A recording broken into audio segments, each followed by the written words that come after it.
ত্রিপুরা কি দখল করতে এসেছো? নর্থ ইস্ট দখল করতে এসেছিলেন নাকি আপনারা?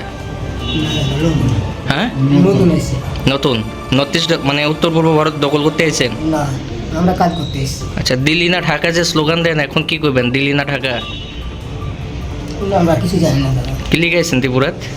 কাজ করতে এসেছিলাম, কি কাজ? রাজমিস্ত্রি বাংলাদেশে নাই? আছে দাদা। আপনারা এখানে এসেছেন যে থাকেন যে এখানে মানে কি মানে এই খাওয়া দাওয়া করছেন, থাকছেন, শৌচাগার ব্যবহার করছেন? শৌচাগার টয়লেট কোথায় ব্যবহার করছেন? গাছের নিচে না শৌচাগার টয়লেট আছে? টয়লেট আছে, পাকা টয়লেট না কাঁচা? কাঁচা আছে, ফাঁকা। টাকা সুন্দর ভালো টয়লেট, ভালো তো স্বাস্থ্যসম্মত? ভারতে টয়লেট আছে? আছে না? গাছতলায় হাগু করি না তো আমরা? আচ্ছা আচ্ছা। ম্যাডাম, কতজনকে আপনারা এই মুহূর্তে গ্রেপ্তার করেছেন এবং কতজন টাউট রয়েছেন ইন্ডিয়ান? আজকে আমাদের এখানে আমরা 3জন বাংলাদেশিকে আমরা অ্যাপ্রিহেন্ড করতে পেরেছি। তার মধ্যে একজন ডাউট আছে, যে ডাউট আছে তার নাম হলো মাটিবুর রহমান, তার বাবার নাম আজিদুল্লাহ, আর তার বাড়ি কিল্লা নোয়াবাড়িতে।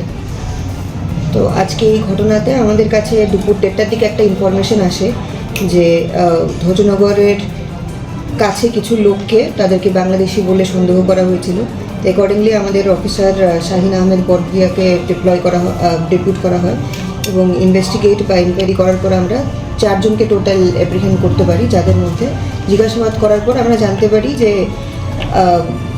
3জন, যাদের নাম মোহাম্মদ আনামুল হক, তার বয়স 49, এবং তার মোহাম্মদ কালু বয়স 40 এবং মোহাম্মদ এশরাফিল বয়স 49। এই 3জনের বাড়ি কালীনগর, শিবগঞ্জ, রাজশাহী ডিস্ট্রিক্ট বাংলাদেশের মধ্যে আছে। আর তাদের 3জনকে, তারা 3জন এখানে লেবার হিসেবে কাজ করছিল ইন্ডিয়াতে অনেক দিন ধরে, এবং তারা 3জন, মাটিবুর রহমান সে একজন মিস্ত্রি, তো ওনার আন্ডারে তারা 3জন কাজ করছিল। ইন্টারোগেশনের পর তারা কী বলছে? তারা কেন মূলত কী উদ্দেশ্যে এসেছে? এখানে তারা আপাতত যতটুকু আমরা জানতে পেরেছি প্রিলিমিনারি ইন্টারোগেশন থেকে, যে তারা এখানে কাজের উদ্দেশ্যে এসেছিল, কিন্তু তাদের আসার যে পথ বা আসার জন্য যে ডকুমেন্টস দরকার, তাদের কাছে লিগেল ডকুমেন্টস নেই, সুতরাং তাদের এন্ট্রিটাকে আমরা ইলিগাল বলে ধরি। একদম। এখন কি পাসপোর্টে একটা মামলা নেওয়া হয়েছে? হ্যাঁ।